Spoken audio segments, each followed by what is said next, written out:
Bonjour Gerasim Dishliev, vous êtes comédien d'origine bulgare. À lire votre CV, on ne peut être qu'impressionné par votre parcours car vous avez côtoyé les plus grands, du mime Marceau, Gérard Depardieu, Olivier Gourmet, Magali Noël, Monica Bellucci, excusez du peu, et bien d'autres. Vous vous êtes distingué en 2017 à New York avec le prix du meilleur artiste de comédie dans le United Solo Festival. Enfin, votre actualité du moment est celle de votre dernier spectacle, Pas à sa place, que vous jouerez donc au Festival d'Édimbourg très prochainement. Alors, pouvez-vous nous en dire un peu plus sur ce spectacle ? Out of Place, pas à sa place, c'est un spectacle sur un homme ordinaire qu'on a sorti de son quotidien, on a sorti de sa routine et on a confronté à des situations pas commodes pour lui, comme tout le monde. Comme tout le monde, il s'est trouvé vraiment pas à sa place, mais avec la volonté d'y aller, d'ouvrir une porte et de changer son destin quelque part. D'accord. Et alors, comment vous est venue l'idée de ce spectacle ? Les idées ils viennent vraiment de manière différente. Celle-ci, c'était une sorte de commande de la part d'un festival à Metz, en France, qui avait pour thème de l'année 2015 mauvais genre. Le mauvais genre, et comme moi je me suis posé la question, mais quel mauvais genre ?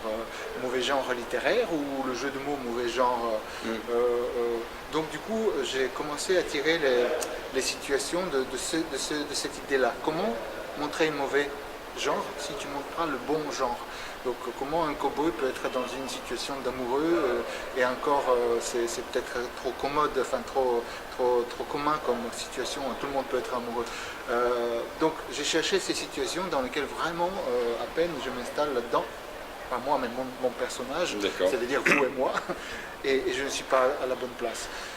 C'est comme ça que petit à petit les situations se sont mises à côté, côte à côte, et puis c'est devenu un spectacle qui, au bout de quelques mois, peut-être un an de travail, a cristallisé, et puis c'est devenu ce qui est Out of Place maintenant. D'accord. Alors, ce sont des situations de mime que nous allons voir, ou c'est un peu parlé moi je dis toujours que c'est le genre, en fait, moi je travaille en tant que mime, mais comme disaient mes profs de mime, il ne faut pas que vous, spectateurs, vous voyez le mime derrière.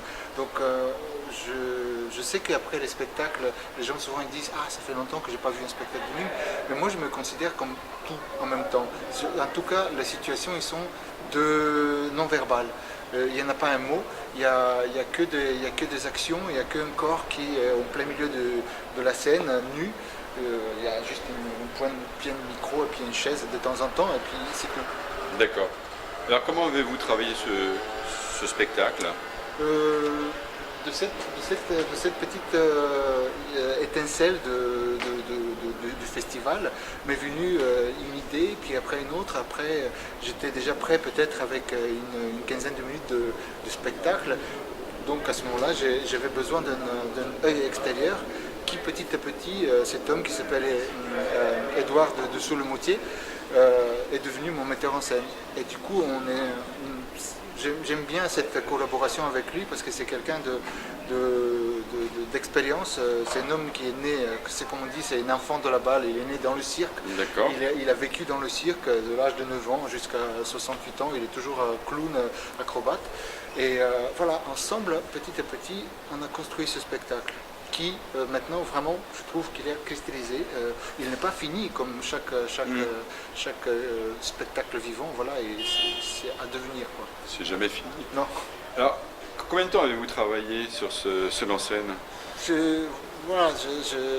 Des fois je compte pas tout le temps je ne compte pas les heures parce que des fois tu passes des nuits entières à chercher une musique, à la mettre dans le bon ordre.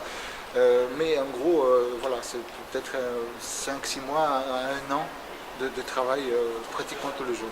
Alors justement, la musique a un rôle important ? Ça m'habille.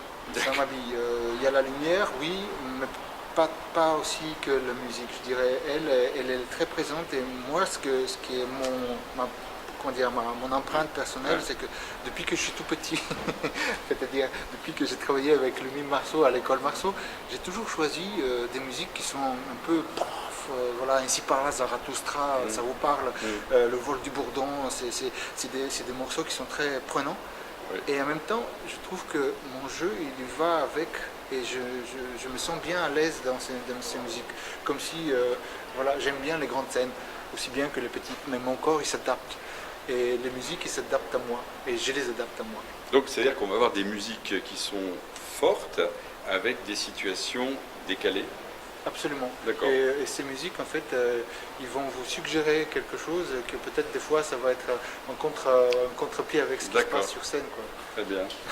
Bon, alors, à la façon d'une petite plaisanterie, alors, vous abordez le problème de la place, mais comment sait-on que l'on a sa vraie place?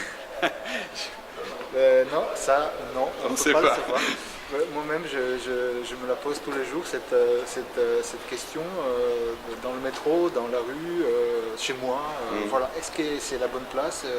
En fait, moi, ce que j'ai appris avec le travail de comédien, le travail de théâtre, c'est que je ne fais que poser des questions. Je n'ai pas les réponses. Je n'ai pas les réponses.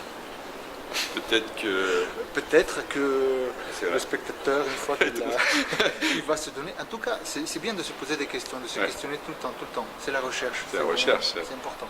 Alors, quels vont être vos prochains projets alors? Cet été, c'est Edinburgh Fringe Festival dans l'Alliance française, l'Institut français d'Écosse. Je vais jouer pendant 28 représentations. Et ensuite, en automne, ce serait la rentrée parisienne. Ça fait longtemps que j'attends ce moment-là. C'est Studio Alberto qui me propose une vingtaine de dates, tous les jeudis, vendredis, samedi, dimanche, de 10 octobre à 11 novembre. Et à quelle heure? Jeudi, vendredi, samedi à 19h et dimanche à 17h. Bon, bah écoutez, c'est parfait, c'est noté. Merci encore. Merci.